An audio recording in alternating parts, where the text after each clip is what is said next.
দল, সে দলের নাম তো উনি বলেননি, বলেছেন সে দল তো জামাত ইসলাম হতে পারে, সে দল তো জাতীয় পার্টি হতে পারে। বিএনপি তোমরা এত খেপে গেলে কেন?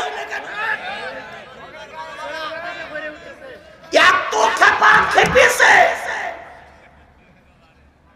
একজন দুদু বোধহয় সম্ভবত ওনাদের নেতা শামসুল ইসলাম না শামসুল আলম, শামসুল আলম দুদু বলতেছে আজারি না ভাজারি। আল্লাহর কসম, বিশ্বের বাংলাদেশের সবচেয়ে জনপ্রিয় স্কলার এখন আজারি। আজারিরা ভাজারি বাজে মন্তব্য করার কারণে জাতির কাছে একদিন তোমাকেও বিচারের আওতায় আনা হবে, একদিন তোমাকেও বিচারের কাঠগড়ায় দাঁড়ান করানো হবে। কারণ তুমি আমাদের নিয়ে মন্তব্য করোনি, মন্তব্য করেছ বিশ্ব নন্দিত একজন মুফাসসিরকে নিয়ে। আবারও বলি, আমি কিন্তু বিএনপির বিপক্ষের লোক নই, কারণ বিএনপি আর জামাত দুই দল মিলে সংগ্রাম করে দেশ স্বাধীনতা নিয়ে আসছে। বিএনপি আমার ভাই, জামাত আমার ভাই, কথা বলেন ঠিক না ঠিক? এ কথাগুলো তারাই বলতে পারে যাদের ভিতরে দেশপ্রেম আছে। আল্লামা সাইদি সবাই জানতেন, তিনি কি বলে বাংলাদেশ জামাত ইসলামের নায়েবে আমির ছিলেন, মৃত্যুর আগ পর্যন্ত তিনি নায়েবে আমির ছিলেন। তিনি জাতীয় সংসদে দাঁড়িয়ে বলেছিলেন, কওমিকে আমি ডাইন চোখে দেখি আর আলিয়ার আমি বাম চোখে দেখি, দুটাই আমার চোখ, এটা কওমি এটা আলিয়া। কিন্তু তোমরা কেন এই মহানুভবতা দেখাতে পারো না যে মহানুভবতা আল্লামা সাইদি দেখাই দিয়ে গেছে? উনি বললেন একদল খেয়ে গেছে আর একদল খাওয়ার জন্য অপেক্ষা করতেছে। আপনার গায়ে লাগলো কেন? আপনার গায়ে লাগলো কেন? তাহলে নিশ্চয়ই আপনি ওই দোষী, নিশ্চয়ই ওই দোষ আপনার ভিতরে আছে। নতুবা আপনার গাত্রদাহ হলো কেন? তার জনসভায় লোক হইল 20 লাখ। আর দুদুর কিরকম জনপ্রিয়তা আছে সিরাজগঞ্জ রোডে আসুক দিন, আমরা মাইকিং খরচ দেব, আমরা স্টেজ করে দেব, শুধু আমরা লোক দেব না। মাইকিং খরচ আমার আর স্টেজ খরচ আমার, আমি দেব, শুধু কে দেব না? লোক দেব না। তোমাদের দলের লোক আর তোমাদের জনপ্রিয়তা কতটুকু একটু প্রমাণ করে যাও দিন এখানে।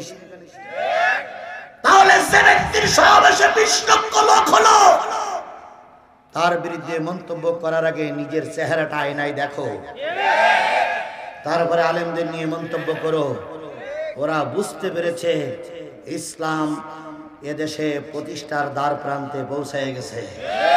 ওরা বুঝতে পেরেছে যদি এরা সবকিছু ঠিকঠাক থাকে, আগামী সংসদ হবে কোরআনের সংসদ।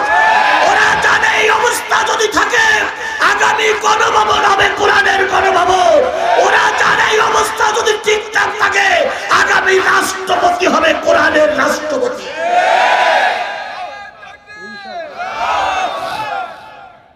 এই জন্য ওরা মালকাসা দিয়ে লেগে গেছে। মালকাসা বোঝেন আপনাদের? মালকাসা বোঝেন? আমাদের সাতক্ষীরার কাপড় সবর তুলে নিয়ে পিছনে গোজাই দেওয়ার নাম হইল মালকাসা। আপনাদের তাই বলে তো? এরা এখন মালকাসা দিয়ে লেগে গেছে। তবে মালকাসা দিয়ে লাগলে কি হবে? যত মালকাসা দেওয়া ততই ক্ষতি হবে। বলুন তো, এই আজারির বিরোধিতা করেছিলেন তাহিরি, করেনি? এই আজারির বিরোধিতা করেছিল না না, এই আজারির বিরোধিতা করেছিল কুয়াকাটা, কি করেনি? এই আজারির বিরোধিতা করেছিল অনেক হুজুররা। তারা এখন টাউনে আছে না ডাউনে আছে? বলেন, টাউনে আছে না ডাউনে আছে? তাদের জনপ্রিয়তা ছিল আকাশচুম্বী। একজন আলেমের সমালোচনা করার কারণে আকাশচুম্বীর জনপ্রিয়তা মাটির সঙ্গে মিশে গেছে। একটা জিনিস মনে রাখবেন, কাউকে কটূক্তি করে, কাউকে হেয় প্রতিপন্ন করে বড় হওয়া যায় না। আজিজুল ইসলাম জিহাদির লোক হয়েছে, আজিজুল ইসলাম জিহাদির মাহফিলের লোক হয়েছে সব মিলে 5000, নারীরা 5000, 10,000। আর আজারির লোক মাহফিলের লোক আসলো 10 লাখ। আমি যদি এখানে হিংসা করি, তো কালকে তো আমার মাহফিলের লোক কমবে না বাড়বে? কমে যাবে। সুতরাং উদার মন হও, জাতি তোমাদেরকে সামনে নিয়ে আসবে। শয়তানি মন হবা, জাতি ফুলের মালা জায়গায় জুতোর মালা পরাবে। তাহলে সর্বশ্রেষ্ঠ কোরআনের আলোচনার বিষয়বস্তু কি বললাম? জাহান্নামে যাবে কারা। এবার আসুন চলে যাই কোরআনে। সূরা জুমারের ভিতর আল্লাহ পাক বলতেছেন, ওয়াসিকাল্লাযীনা কাফারু ইলা জাহান্নামা যুমারা।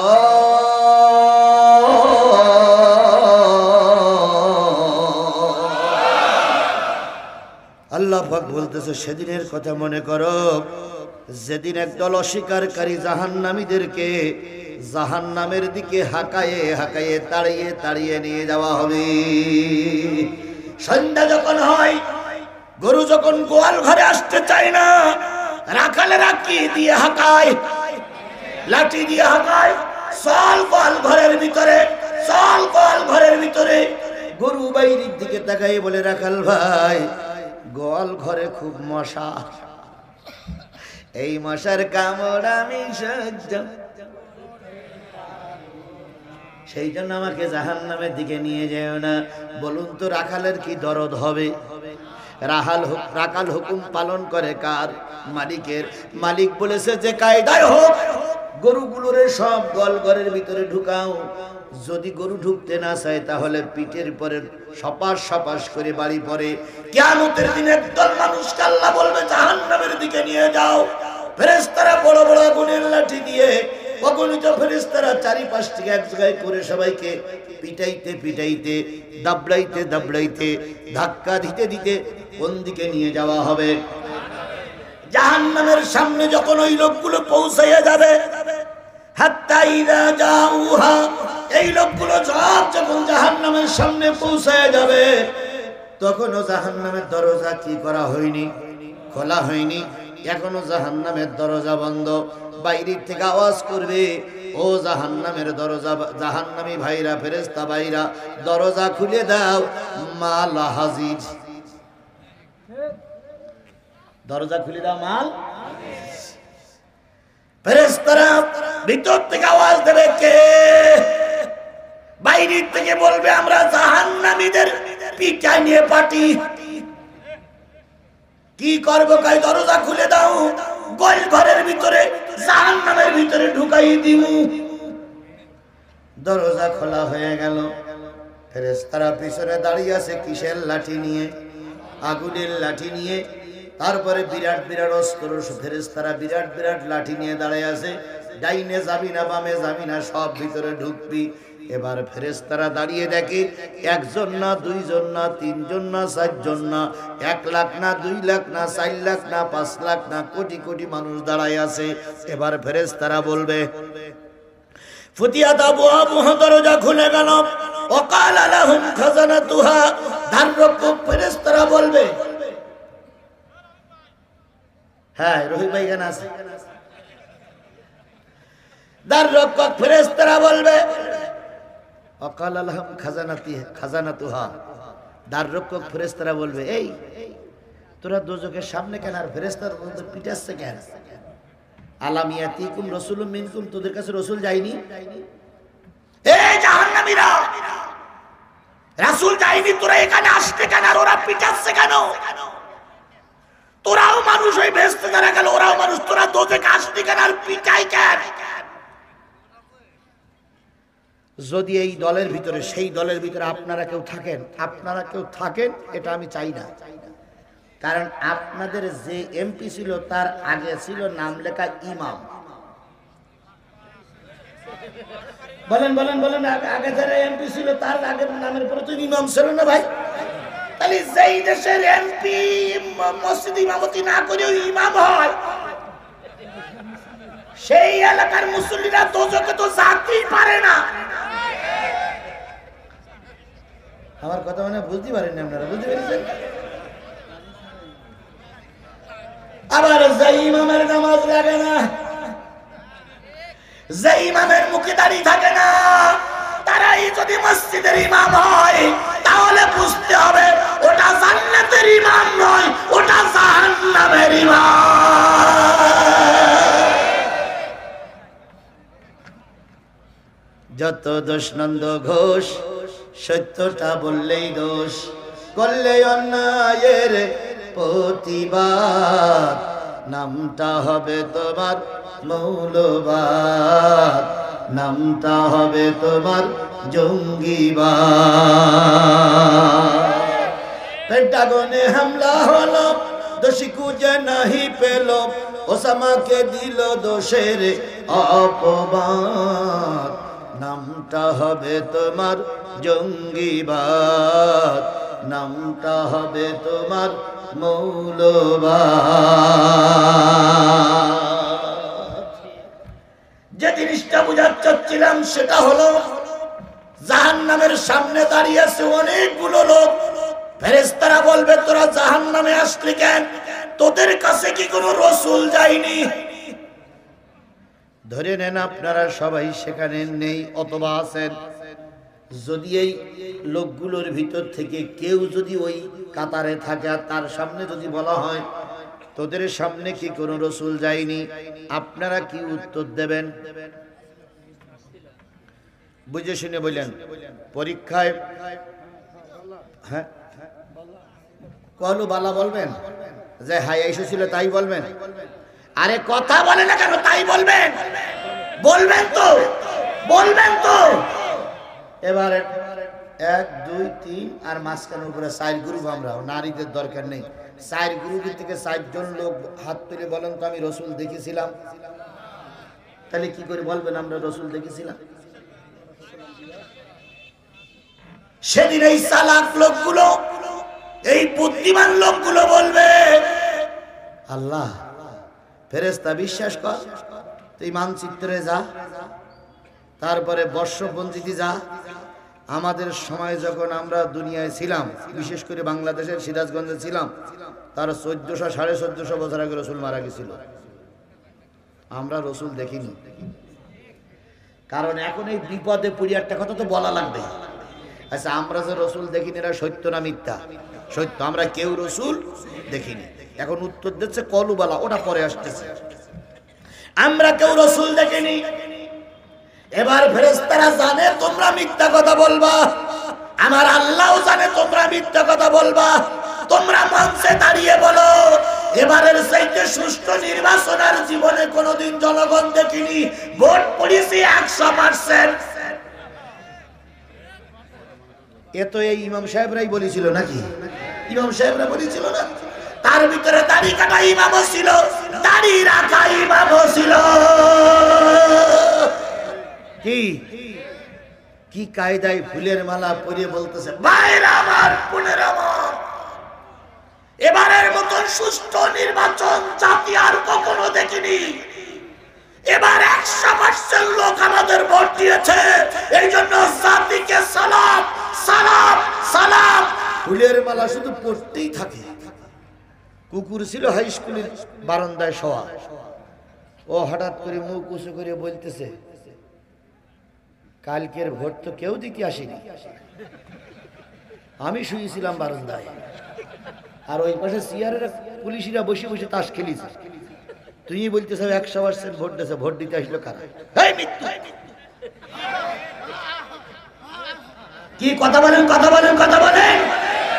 কেউ সাক্ষী না থাকলে কুকুরই সাক্ষী যে ভোট দিতে কেউ যায়নি। কুকুরিরা ছিল কি ছিল না?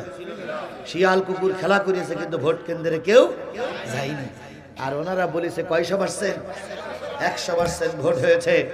পরের দিন পেপারে লিখেছে সুষ্ঠু হয়েছে নির্বাচন, ভোট দিয়েছে প্রশাসন, তাকিয়ে তাকিয়ে দেখেছে জনগণ। তাই না? তাই না? তাই না? তাই না বলে 100% সত্য। 100%-এর উপরে যদি কোনো পার্সেন্ট থাকে সেটাও সত্য। কারণ আমরা কেউ ভোট দিতে, অথচ ভোট 100% হয়ে গেছে। কথা সত্য না মিথ্যা? তাই ওনারা লিখেছে সুষ্ঠু হয়েছে নির্বাচন, ভোট দিয়েছে প্রশাসন, মানে police police police police, vote দিয়েছে প্রশাসন। আর আমরা রাস্তায় তাকাইয়ে তাকিয়ে দেখেছিলাম জনগণ।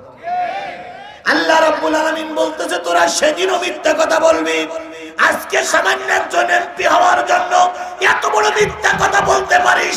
1.5 লাখ ভোট যে পেল তারে ফেল করাইয়া 40,000 ভোট যে পেল তারই এমপি ঘোষণা দিতে পারে, যে জাতি সে জাতি কিয়ামতের দিন দাঁড়িয়েও বলতে পারে আমরা রাসূল দেখিনি। এই জাতি বলবে, এই জাতি বলবে, এই জাতি বলবে। প্রশংসা করি আমি আল্লাহ তাআলার, বিশ্বজাহান সৃষ্টি হলো কুদরতে যাহার, জ্ঞান বিজ্ঞান শিল্পকলা আবিষ্কারক যত, খোদার মহিমা তারা গাইছে অবিরত। মাটির মানুষ চন্দ্রে গেল কুদরতে যাহার, প্রশংসা করি আমি আল্লাহ তাআলার। ডিমগুলো সব একই রকম, পার্থক্য নাই মোটে, সাদা কালো বাচ্চাগুলো কেমন করে ফোটে। আমরা সবাই বাস করি একই পৃথিবীর অঙ্গে, হাতের লেখা মুখের চেহারা মেলে না কারোর সঙ্গে, আর মেলে না গলার আওয়াজ গুড়িয়া গুলির টিপ। আল্লাহ তাআলা আছেন একজন, প্রমাণ হইল ঠিক। সেই মালিকের দরবারে আবারও শুকরিয়া, আলহামদুলিল্লাহ। সর্বকালের সর্বশ্রেষ্ঠ মহামানব, যিনি এসেছিলেন এই পৃথিবীর সকল মানুষের কল্যাণের জন্য। কথা বলেন, নবী এসেছিলেন মানুষের কিসের জন্য? পৃথিবীতে যত মানুষ আছে সব মানুষ এক মানুষ আর এক মানুষের শত্রু। আমেরিকা বোম তৈরি করেছে আর এক দেশকে কি করে দেওয়ার জন্য? ধ্বংস করার জন্য। রাশিয়া বোম তৈরি করেছে আমেরিকার মোকাবেলা করার জন্য, আমেরিকারে যেন মেরে দেওয়া যায়। ভারত পারমাণবিক বোমা তৈরি করেছে যেন পাকিস্তানের নিঃশেষ করা যায়। পাকিস্তান পারমাণবিক বোমা তৈরি করেছে ভারতের যেন দমন করে রাখা যায়। তাহলে মানুষ মানুষকে মারার জন্য অস্ত্র তৈরি করে, আর আমার নবী এসেছিলেন একজন মানুষ আর একজন মানুষের সঙ্গে ভালো আচরণ করে যেন আল্লাহর জান্নাতে যেতে পারে। পৃথিবীর সব মানুষ একজন আর একজনের কল্যাণ চায়, তাই চায় না? একজন আর একজনের কি চায়? আওয়ামী লীগ চাই বিএনপির কল্যাণ, বিএনপি চাই আওয়ামী লীগের কল্যাণ। কি বলেন বলেন বলেন? এখন কল্যাণ চাওয়াচাবি চলছে, কিন্তু একমাত্র শুধুমাত্র কেবলমাত্র নবী এসেছিলেন মানুষের কল্যাণের জন্য। কথা কি বাড়াই বললাম না ঠিক বললাম? আমাদের পার্শ্ববর্তী দেশ কি? ভারত। আমাদের দেশের সেই ওদের দেশ বড় না ছোট? অনেক বড়। তাহলে তুমি এত বড় দেশের প্রেসিডেন্ট মোদি সাহেব, তুমি তোমার দোষ নিয়ে থাকো, পেরায় বলে আমাদের চট্টগ্রাম দখল করে নেব, তারপরে বলে দিনাজপুর দখল করে নেবে। তাহলে এদের টার্গেট হলো দেশ দখল করা। কথা বলেন কথা বলেন কথা বলেন। যদি ছোট একটা দেশ হতো সেটা আলাদা ব্যাপার, আবার বাংলাদেশের মতো ছোট দেশ হলে আলাদা ব্যাপার, কিন্তু বাংলাদেশের চাইতে কত গুণ বেশি বড় সেই দেশ, অথচ কথায় কথায় বলে দিনাজপুর দখল করব, চট্টগ্রাম দখল করব। মোদির বাচ্চা মোদি, এটা আওয়ামী লীগ সরকার নয়, এটা বর্তমান কেয়ারটেকার সরকার, ইসলামপন্থীদের বানানো সরকার। কথা বলে ঠিক না ঠিক? তুমি আমাদের দেশ দখল করবো আর আমরা আঙুল চুলবো, শেষ শনিবার অনেক আগে পাল্টে গেছে। আমাদের দেশ দখল করতে আসতে আমাদের অস্ত্র নয়, কিন্তু আমাদের আছে বুক ভরা ঈমান। ঈমান নিয়ে রাস্তায় যদি নামি, মোদি তুমি ধুতির গিরে দেওয়ার সময় পাবা না।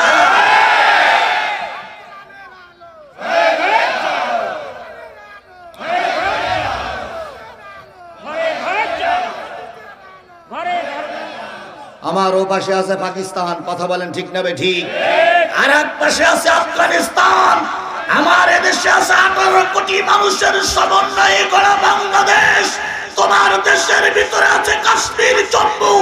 সবাই যদি একসঙ্গে তকবীর ধ্বনি ধরে ধ্বনি দেয়, মোদির বাচ্চা ধুতি ফেলাইয়ে দড়ি মারবে। কারে ভাই দেখাও তুমি আমাদের? তোমার অনেক কিছু আছে, আমার অনেক কিছু নেই, কিন্তু আমার ঈমান আছে। বলুন তো, ভারত সীমান্তার এলাকায় যদি একজন বিএসএফ মারা যায়, যাবে কোথায়? জাহান্নামে। আর আমাদের বাংলাদেশ সীমান্ত এলাকায় যদি একজন বিজিবি মারা যায় সে যাবে আল্লাহর জান্নাতে, কারণ বিজিবি ওয়ালারা শতকরা 99.99 জন মুসলমান। তাহলে ইমানদার মরে গেলে যাবে কোথায়, আর কাফেরেরা মরে গেলে যাবে কোথায়? আসুন এবার, তাহলে কিছু কিছু রাষ্ট্রনায়কের টার্গেট হলো দেশ দখল করা, আর কিছু কিছু নেতা আছে ক্ষমতা পালিয়ে আর ছেড়ে দিতে চায় না। মরে যাওয়ার পরও বলে আমি মরার পরে চেয়ারটা আমার কবরে পাঠিয়ে দিস। আছে না নাই? 41 সাল। কত সাল? লোক ভোট দিয়ে কার নাই দেখ 41 সাল। আবার মাঝে মাঝে মুখ ফসিয়ে বলি ভেবে 71 সাল। কি আশা! চেয়ারে বসেই বলে ভাবতে মারবো, পানিতে মারবো, আবার বলে চুবাইয়ে চুবাইয়ে মারবো। অথচ দুপুর বেলার বিরিয়ানি ভাত কপালে নাই। কি বোঝেন না আমার কথা? বোঝেন না আপনারা? দুপুর বেলার বিরিয়ানি ভাত। পুলিশের প্রধানের কাছে ফোন করতেছে, ময়দান দখল করার খবর কি? কাছে ম্যাডাম লাশ অনেকগুলো পড়েছে। কয় ফালাও, পাখির মতন পরিষ্কার করো, রাজাকারের বাচ্চারা যেন ময়দানে দাঁড়াতে না পারে। আর বাবুসির কয় রান্না করার কি খবর? কয় ম্যাডাম বিরিয়ানি কেবল চাপাই দিছি। এদিকে পাখির মতন গুলি করে মারা হচ্ছে, আর ওদিক বিরিয়ানি কেবল রান্না শুরু হয়েছে। কিছুক্ষণ পর ওয়াকারুজ্জামান এসে হাজির। কি ব্যাপার? কয় ম্যাডাম লাইন খারাপ। কি হয়েছে? ওরা শাহবাগে অবস্থান নিয়েছে, আজরাইল শাহবাগ পর্যন্ত ইছে। আর 45 মিনিট সময় যদি আপনি 45 মিনিটের ভিতরে যদি আপনি না বিমানে চড়েন, তো 45 মিনিট সময় যদি পায় তাহলে ওরা এসে আপনার আলু হত্যা করে ফেলবে। আমার বিরিয়ানি, আমার বিরিয়ানি। আল্লাহ কয় বিরিয়ানি তোর কপালে নাই। কথা বলেন, কথা বলেন, কথা বলেন। তাহলে কেউ চায় চেয়ার, কেউ চায় খাওয়া, কেউ চায় দেশ দখল। আর আমার নবী কি চাইছিলেন? এবার নবীর ভিতরে ঢুকি। আল্লাহর নবী এই পৃথিবীতে যখন আসলেন, নবীজি যে ঘরে আসবেন সেই ঘরের বর্ণনা আমেনা দিয়েছেন। আমেনা বর্ণনা করে বলেছেন, আমার জাতি, আমি নবীকে পেটে নিয়ে যে ঘরে শুয়ে থাকতাম, মাঝরাত্রিতে আমার ঘুম ভেঙে যেত। ঘুম থেকে জেগে দেখতাম তারা আর চাঁদ আকাশে খেলা করে বেড়াচ্ছে। তাহলে তারা আর চাঁদ থাকে কোথায়? আকাশে। আমেনা শুয়ে আছেন কোথায়? মাটিতে। তাহলে মাটিতে শুয়ে যদি তারা আর চাঁদের খেলা দেখা যায়, তাহলে বোঝা গেল ঘরে কি ছিল না? ছাউনি ছিল না, ছাদ ছিল না। ছাউনি বিহীন, ছাদ বিহীন একটা দুর্বল ঘরে বিশ্ব নবী আমেনার পেটে শুয়ে আছে। হযরত আমেনা বলেন, আমার জাতির নবীকে নিয়ে ঘরে শুয়ে থাকতাম। উত্তর দিক থেকে একটা বাতাস আসলে পরে উত্তর দিকের বেড়াগুলো ভেঙে যেত। দক্ষিণ দিকের একটা বাতাস আসলে পরে দক্ষিণ দিকের বেড়াগুলো ভেঙে যেত। তাহলে বোঝা গেল নবী যে ঘরে আসবে সেই ঘরে বেড়া নাই, সেই ঘরে ছাদ নাই। অথচ ওই ঘরের ভিতরে জন্ম নিলেন বিশ্বের সর্বশ্রেষ্ঠ মানুষটি। নবী যেদিন পৃথিবীতে আসলেন ওই দিন রাত না দিন, সেই সময় রাত না দিন। রাত শেষ হয়ে যায়নি, দিন এখনো শুরু হয়নি, এখনো আধার রয়ে গেছে। পূর্ব দিগন্ত থেকে এখনো সূর্য উদয়, সূর্য উঁকি মারিনি। এমত অবস্থায় আল্লাহর নবী দুনিয়ায় আসার জন্য পথ চাইলেন। পথ দেওয়া হলো, নবীজি দুনিয়া আসবেন। সমস্ত এলাকায় আওয়াজ পৌঁছাই গেল, আমিনার কোল জুড়ে আব্দুল্লাহর একটা ফুটফুটে সন্তান আল্লাহ পাক দুনিয়ায় পাঠিয়ে দিয়েছে। গোটা মক্কায় আনন্দের সংবাদ পৌঁছে গেল। রসুলের ফুফি আম্মা উম্মে হানি বাসায় ছিলেন না, একটু দূরের থেকে সংবাদ পাইলেন আব্দুল্লাহর বেটা মোহাম্মদ দুনিয়ার মুখ দেখেছে। উম্মে হানি চলে আসলেন, এসে দেখলেন ঘরটা বড় অন্ধকার অন্ধকার লাগে। উম্মে হানি জিজ্ঞেস করলেন, ভাবি, চাঁদের মতন একটা ফুটফুটে সন্তান এসেছে, তোমার ঘরে আলো নেই কেন? আমেনা ডাক দিয়ে বললেন, বোন, আলো জ্বালানোর মতন কোন তেল আমার ঘরে না। তাহলে নবী যে ঘরে জন্ম নিয়েছিলেন সেই ঘরে লণ্ঠন জ্বালানোর মতন কি ছিল না? তেল ছিল না। ঘরে কি ছিল না? ছাউনি ছিল না, বেড়া ছিল না। এমন ঘরে জন্ম নিয়েছিলেন বিশ্ব মানুষ, বিশ্ব মানবতার শ্রেষ্ঠ বন্ধু জনাবে মুহাম্মদ রাসূলুল্লাহ সাল্লাল্লাহু আলাইহি ওয়াসাল্লাম। তাই তো আল্লাহ পাক বলেছেন, ওয়া ইন্নাকা লাআলা খুলুকিন আযীম।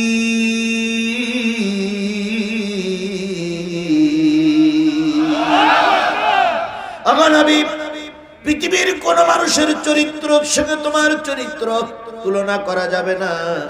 তুমি হলে সর্বোত্তম চরিত্রের অধিকারী।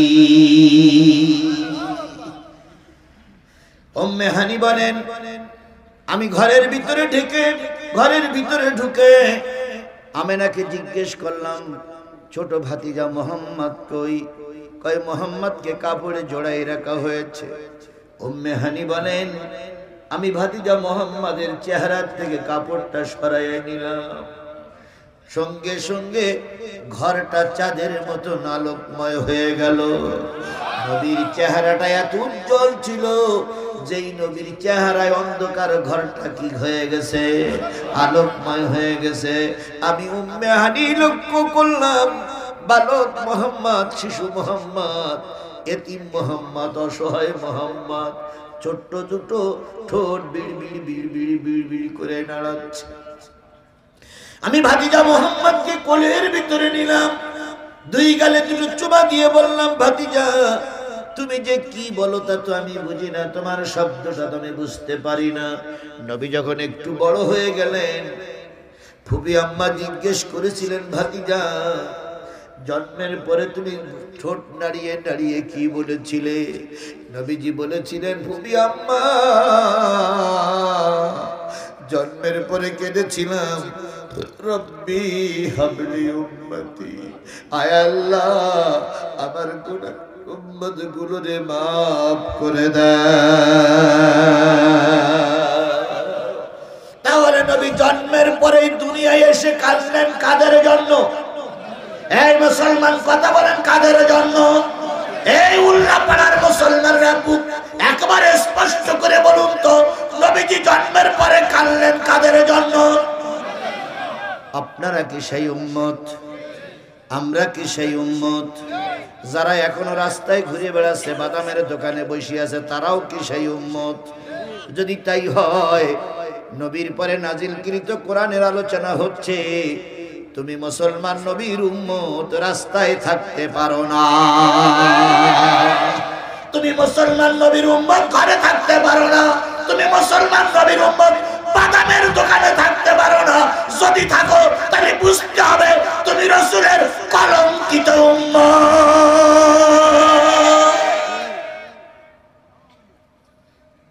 এখানে কি শেষ? আল্লাহর নবী উহুদের ময়দানে যুদ্ধ করলেন কাদের জন্য? আরো জোরে বলেন, কাদের জন্য? উম্মতের জন্য যুদ্ধ করতে যে নবীজি এই টুপি পরেছিলেন না লোহার টুপি পরেছিলেন? স্পষ্ট করে বলুন তো, তাবলীগীর ভাইরা, চরমনার ভাইরা, হেফাজতের ভাইরা, জামাতের ভাইরা, বিএনপির ভাইরা, আল্লাহর নবী উহুদের ময়দানে কাপড়ের টুপি পরা ছিল না, লোহার টুপি পরা ছিল। তাহলে তাই যদি হয় তুমি রাসূলের উম্মত, দিন কায়েমের জন্য, এই দিনকে সমুন্নত রাখার জন্য মাঝে মাঝে তোমারও মাথায় লোহার টুপি পরা লাগবে। টুপি পরা যদি সুন্নত হয় তো লোহার টুপি পরাটা সুন্নত নয়? কথা বলেন না কেন? লোহার টুপি পরাটা সুন্নত নয়? কয়জন লোহার টুপি পরেছেন?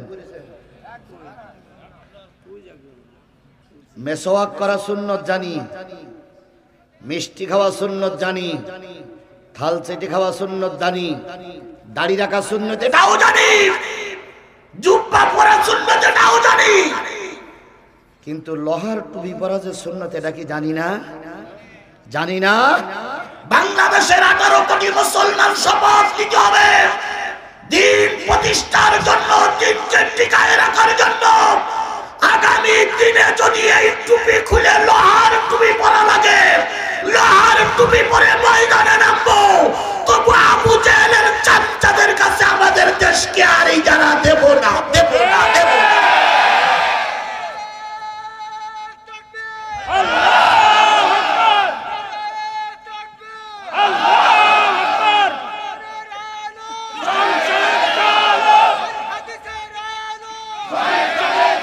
আমার ভাইরা,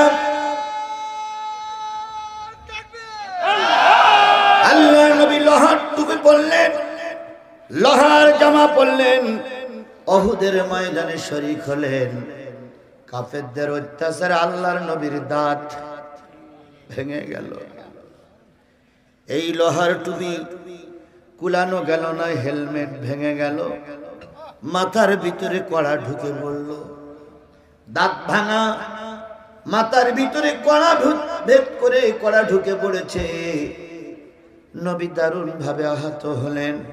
শুধু আহত হয়নি, নবী গর্তের ভিতরে ভূত হয়ে পড়ে গেলেন। ওই সময় নবীজির মাথাটা ছিল কোন দিকে? নিচের দিকে, পা দুটো ছিল উপরের দিকে। সাহাবীরা নিজেদের জীবন রক্ষা করার জন্য, কাফেরদের মোকাবেলা করার জন্য দিক বিদিক ছুটাছুটি করতেছিলেন। কারোর হাত নাই, কারোর পা নাই, কারোর চক্ষু নষ্ট হয়ে গেছে, কেউ বা উহুদের গর্তের পাশে টান টান হয়ে শহীদ হয়ে পড়ে আছে। আর আমার নবী গর্তের ভিতরে কি হয়ে পড়ে আছেন? ভূত হয়ে পড়ে আছেন। নবীজি কাউকে ডাকবেন, কারোর সাহায্য নেবেন, কিছুই বলতে পারতেছেন না। শুধু পা দুটো নাড়াচ্ছিলেন ছোট মানুষের মতো। গর্তের ভিতর থেকে কেঁদে কেঁদে বলছিলেন, ফাতেমা, বাবার ডাকটা যদি কানে যায়, ফিরে ছুটে এসো রে মা, তোমার বাবা বুঝি আজকেই শহীদ হয়ে যাবে।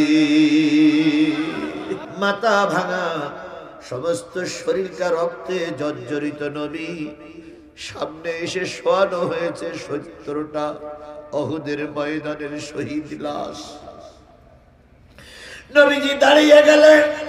আবু বকর বলেন, ইয়া রাসূলুল্লাহ, দাঁড়াবেন না। নবীজি এবার বললেন, ও আল্লাহর বান্দারা, তোমরা 70 জন রক্ত দিয়েছো উহুদের ময়দানে, আমি তোমাদের কাছে ঋণী। ও আমার রব,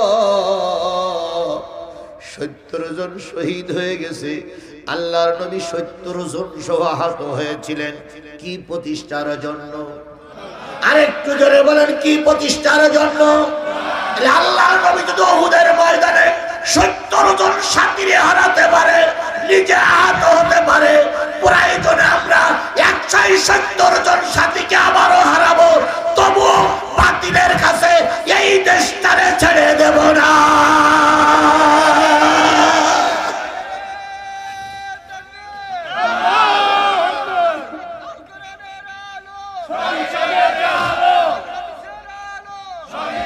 আমার আলোচনার বিষয় হলো, নবীজি 70 জন সাথীকে হারালেন, তারপর ময়দানে বসে কাঁদলেন। কাদের জন্য?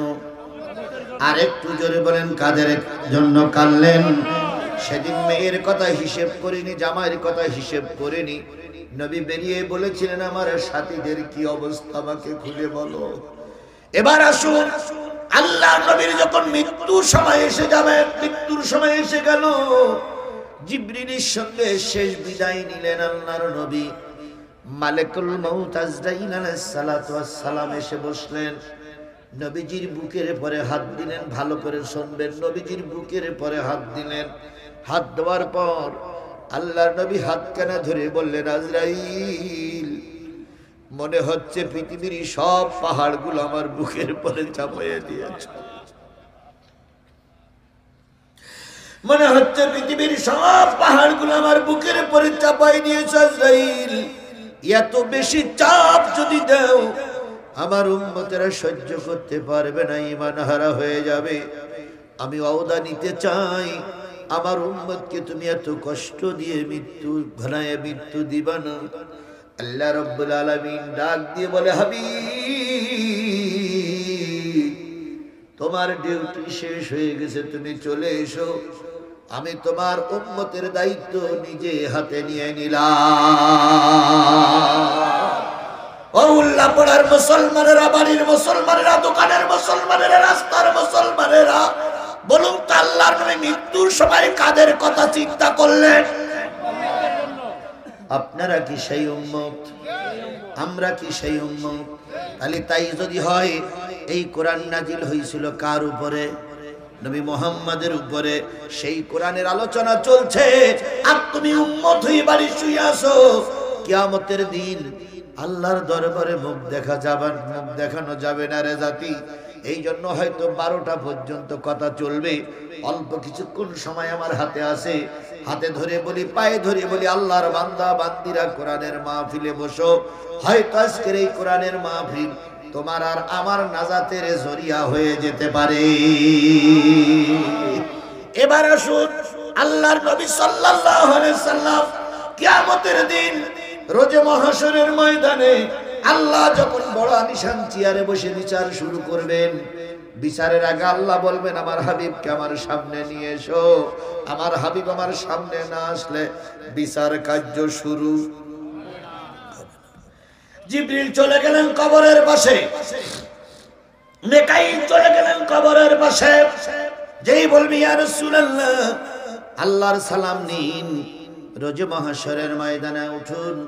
ইয়া হাবিবাল্লাহ, আল্লাহর সালাম নিন, রোজে মহাশরের ময়দানে উঠুন। আল্লাহর নবীর কবরটা ভাগ হয়ে যাবে। নবীজি ডাইনে বামে, পিছনে সামনে, উত্তর দক্ষিণ পূর্ব পশ্চিম উঁচু নিচু সব জায়গায় তাকায় দেখবে একটা মানুষ রোজে মহাশরের ময়দানে নাই। আল্লাহ পাক নিজের চেয়ারে নিজেই একা একা বসে আছে। নবীজি আবার কবরে শুয়ে পড়বে। তখন আল্লাহ বলবে, হাবিব কি হলো, আসো না কেন? নবী তখন বলবে, আল্লাহ আমার গুনাহগার উম্মত গুলোরে সব জাহান্নামে ঢুকাইয়ে দিয়েছো, সবাইকে দোজখে ঢুকাইয়ে দিয়ে সর্বশেষ তুমি আমাকে রোজে মহাশরের ময়দানে ডেকেছো। আমি রোজে মহাশরের ময়দানে যাব না। আমার উম্মত যদি আমার সঙ্গে না থাকে, আমি রোজে মহাশরের ময়দানে যাব না। আল্লাহ নিজেই তার কুদরতি চেয়ার থেকে নিচে নেমে এসে বলবে, হাবিব ওহুদে মার খেয়েছো, বদরে রক্ত ঝরাইছো, তায়েফের ময়দানে জালেমেরা তোমাকে মেরে রক্তাক্ত করেছো, শিয়াদে আবু তালেবের 3.5 বছর জেল কেটেছো, মরণের সময় কেটেছো। গোটা 63 বছর জিন্দেগি ছিল কষ্টের জিন্দেগি। আমি আজকে আর তোমার চোখের পানি দেখতে চাই না হাবিব। আমার পাশে এসে বসো, যার জন্য তুমি সুপারিশ করবে আমি আল্লাহ তাকে মাফ করে জান্নাতে দিয়ে দেব। নবী আশ্বস্ত হয়ে আল্লাহর পাশে যেয়ে বসবেন। উম্মতকে দেখে দেখে সুপারিশ করে করে কোথায় নিয়ে যাবে? আপনারা কি সেই রাসূলের সুপারিশ পেতে চান? আল্লাহর জান্নাতে কি আপনারা যেতে চান? তাহলে উল্লাপাড়ার মানুষদেরকে বলি, ও আমার পাগলেরা, ছুটে এসো কোরআনের ছায়াতলে। আল্লাহর রাসূলের সুপারিশ করবে জান্নাতে যেতে হলে আল্লাহর কোরআনের আলোচনা চলবে, এখান থেকে দূরে সরে থাকা যাবে। তাহলে রাসূল যেখানে আমাদের সুপারিশ করবে সেই রাসূলের নাম শোনার পরে যদি কেউ দুরূদ শরীফ না পড়ে, আল্লাহর ভাষায়, রসুলের ভাষায় সে বড় কৃপণ ব্যক্তি। তাই আমরা রসুলের নামে দুরূদ আর সালাম দিয়ে শুরু করছি, কারোর জবান বন্ধ থাকবে না। সকলে মিলে বলছি সাল্লাল্লাহু আলাইহি ওয়াসাল্লাম। বন্ধুগণ, বলুন তো এই পৃথিবীর সর্বশ্রেষ্ঠ মালিক যিনি, তার নাম কে? আরো জোরে বলেন। আল্লাহর উপরে আর কেউ আছে? আল্লাহর উপরে আর কেউ হবে? আল্লাহ আল্লাহ। কুলহু আল্লাহু আহাদ আল্লাহুস সামাদ লাম ইয়ালিদ ওয়া লাম ইউলাদ। তাহলে আল্লাহ আল্লাহ। এবার বলুন তো পৃথিবীতে যত ধর্মগ্রন্থ আছে সবচেয়ে শ্রেষ্ঠ ধর্মগ্রন্থের নাম কি? আরো জোরে বলেন। পৃথিবীর সবচেয়ে শ্রেষ্ঠ ধর্মগ্রন্থের নাম হলো আল কোরআন। এবার বলুন তো এতক্ষণ যে বর্ণনা দিচ্ছিলাম পৃথিবীর সর্বশ্রেষ্ঠ মানুষটার নাম কি? মুহাম্মাদুর রাসূলুল্লাহ সাল্লাল্লাহু আলাইহি সাল্লাম। আল্লাহ সর্বশ্রেষ্ঠ, কিতাব সর্বশ্রেষ্ঠ, নাজিল হলো সর্বশ্রেষ্ঠ নবীর উপরে এই কোরআন। এই কোরআনের আলোচনা যারা শুনতে বসেছেন, যদি সাদা কাগজ থেকে কলম থেকে লিখে নেন, আপনারাই হলেন পৃথিবীর সর্বশ্রেষ্ঠ উম্মত। আপনার চাইতে সর্বশ্রেষ্ঠ মানুষ এই সিরাজগঞ্জে এই মুহূর্তে আর কেউ নাই। আপনি কি সেই সর্বশ্রেষ্ঠ মানুষ হতে চান? হতে চান? এই দুইজন ব্যক্তি দুই পাশে বেরুলেন, আরেকজন উঠেছেন, এই তিনজন ব্যক্তি সর্বশ্রেষ্ঠ মানুষ হতে চায় না। এই দেখেন তিনজন চলে যাচ্ছে, এই তিনজন ব্যক্তি চায় না যে আমাকে আল্লাহ সর্বশ্রেষ্ঠ মানুষ হিসাবে তার খাতায় নাম লিখাই দেখ। আমি কি আমার বাবার কথা বলেছি? বলার চিন্তা ভাবনা আছে? সেদিন বিএনপির এক নেতা বলেছে যে প্রতিদিন যদি জিয়াউর রহমানের নাম নেওয়া যায় তাহলে জান্নাতে যাওয়া যাবে। বলেছে না? আপনারা না শুনলে ইউটিউবে সার্চ করবেন। আমার প্রিয় ভাই মাওলানা রফিকুল ইসলাম প্রায় আধা ঘন্টার উপরে কথা বলেছেন। একবারও তিনি বলেছেন যে সাইদি সাহেবের নাম নিলে জান্নাতে যাওয়া যাবে? বলেছেন? বাংলাদেশ জামাত ইসলাম করলে জান্নাতে যাওয়া যাবে, সেটা কি তিনি বলেছেন? না, তিনি বলেছেন যে কোরআন হাদিস মেনে চলে দিন কায়েমের পক্ষে থাকলেই কোথায় যাওয়া সম্ভব? জান্নাতে যাওয়া সম্ভব। সুতরাং হয়তো বিএনপির কাছে জান্নাত বিক্রি হয়, কিন্তু আমাদের কাছে নয়। রফিকুল ইসলাম খান সাহেব পরিচয় দিয়েছেন, আমি পরিচয় দিয়েছি, তিনি সহকারী সেক্রেটারি জেনারেল কোন দলের? বাংলাদেশ জামাত ইসলামী। আমি কি ওইরকম কোন পরিচয় দিয়ে এখানে বসে আছি? আমার পরিচয় কিন্তু বাংলাদেশ জামাত ইসলামী নয়, আমার পরিচয় হেফাজত ইসলাম নয়, আমার পরিচয় তাবলীগ, শাসনতন্ত্র, বিএনপি, আওয়ামী লীগ, জাতীয় পার্টি নয়। আমার পরিচয় আমি কি বলার জন্য বসেছি? আরেকটু জোরে বলুন, কি বলার জন্য বসেছি? একটা লোক তার দলের পরিচয় দিতে পারে, কিন্তু আমি আমার পরিচয় দেই আল্লাহর কোরআনের পরিচয়। কথা বলেন ঠিক না ঠিক? এখানে কোনো দুশ্চিন্তার কোনো কারণ নেই। দলীয় কথা ভাইলেট করার জন্য চেষ্টা করব আমি কিসের থেকে কথা বলবো? তাহলে সর্বশ্রেষ্ঠ কোরআনের আলোচনা হচ্ছে। এই মজলিসে যারা বসবে পৃথিবীর সর্বশ্রেষ্ঠ মানুষ তারাই। তাহলে আমি সর্বশ্রেষ্ঠ কোরআনের সূরা জুমারের 2টা আয়াত পড়েছি, 71, 72। আমি এই 2টা আয়াতের আলোচনা করব। আপনারা কি শেষ মোনাজাত পর্যন্ত থাকবেন? থাকবেন? থাকবেন? শীতের রাত কারা কারা থাকবেন না তারা একটু হাত তোলেন তো।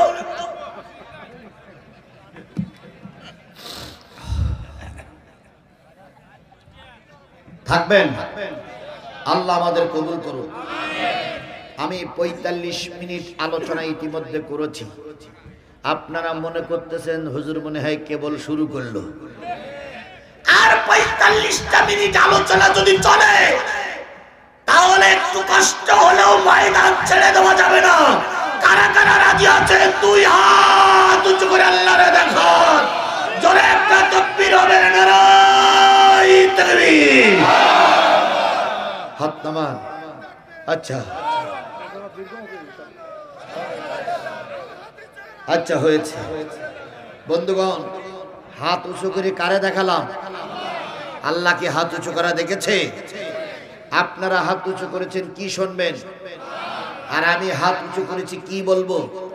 তাহলে আমি এখন সূরা জুমারের কয়টা আয়াত, 2টা আয়াতের আলোচনা নিয়েই মোটামুটি সামনে অগ্রসর হচ্ছি। আলোচনার বিষয়বস্তু হলো জাহান্নামে যাবে কোন পার্টি।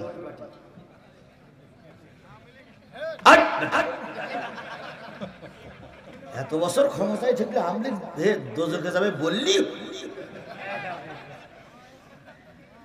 আমলিগ দোজখে যাবে এ কথা বলার আমাদের কোনো সুযোগ আছে?